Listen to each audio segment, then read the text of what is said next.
ఒక్క నిర్ణయం ఒకరిని ఇండస్ట్రీని ఏలే మెగాస్టార్ని చేసింది, మరొకరిని కమేడియన్గానే మిగిల్చింది. చిరంజీవి వెనక ఉన్న ఆ సీక్రెట్ ఏంటో తెలుసా? సినిమా ఇండస్ట్రీలో టైం ఎప్పుడు ఎవరిని ఎక్కడికి తీసుకెళ్తుందో ఎవరూ ఊహించలేరు. ఒక్క సినిమాతో స్టార్లైనవారు కొందరైతే, ఒక్క తప్పుతో అవకాశాలు కోల్పోయినవారు మరికొందరు. సరిగ్గా ఇదే విషయం మెగాస్టార్ చిరంజీవి విషయంలో కూడా జరిగింది. తెలుగు చిత్ర పరిశ్రమలో చిరంజీవికి వచ్చిన మొదటి అవకాశం పునాదిరాళ్లు. నిజానికి ఈ సినిమాలో నటించాల్సింది చిరంజీవి కాదు, ప్రముఖ కమీడియన్ సుధాకర్. అప్పట్లో చిరంజీవి, సుధాకర్ రూమ్మేట్స్. పునాదిరాళ్లు చిత్రంలో 5గురు హీరోలలో ఒకరిగా సుధాకర్ను ఎంపిక చేశారు మేకర్స్. అదే సమయంలో సుధాకర్కు స్టార్ డైరెక్టర్ భారతీరాజా సినిమాలో అవకాశం వచ్చింది.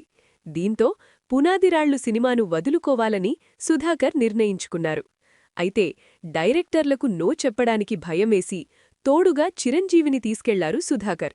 షూటింగ్ మొదలయ్యే టైంలో ఇలా చేస్తే ఎలా అని చిత్ర యూనిట్ సుధాకర్ను నిలదీసింది. అప్పుడు చిరంజీవి జోక్యం చేసుకుని సుధాకర్కు సపోర్ట్ చేశారు. ఆ సమయంలోనే చిరంజీవిని చూసిన మేకర్స్ సుధాకర్ ప్లేస్లో చిరంజీవి అయితే బావుంటుందని భావించి ఆయన్నే హీరోగా ఎంపిక చేశారు.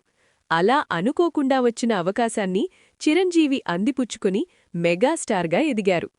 అవకాశం తలుపు తట్టినప్పుడు దాన్ని సద్వినియోగం చేసుకున్న చిరంజీవి ఇండస్ట్రీకి రారాజయ్యారు. ఒకవేళ సుధాకర్ ఆ సినిమా చేసుంటే టాలీవుడ్ చరిత్ర మరోలా ఉండేదేమో. ఏదేమైనా ఆ ఒక్క నిర్ణయం ఇద్దరి కెరీర్లను పూర్తిగా మార్చేసింది. మరిన్ని ఆసక్తికరమైన సినీ విశేషాల కోసం మా ఛానల్ని ఇప్పుడే సబ్స్క్రైబ్ చేసుకోండి. ఈ వీడియో మీకు నచ్చినట్లయితే లైక్ చేయండి మరియు మీ మిత్రులకు షేర్ చేయండి.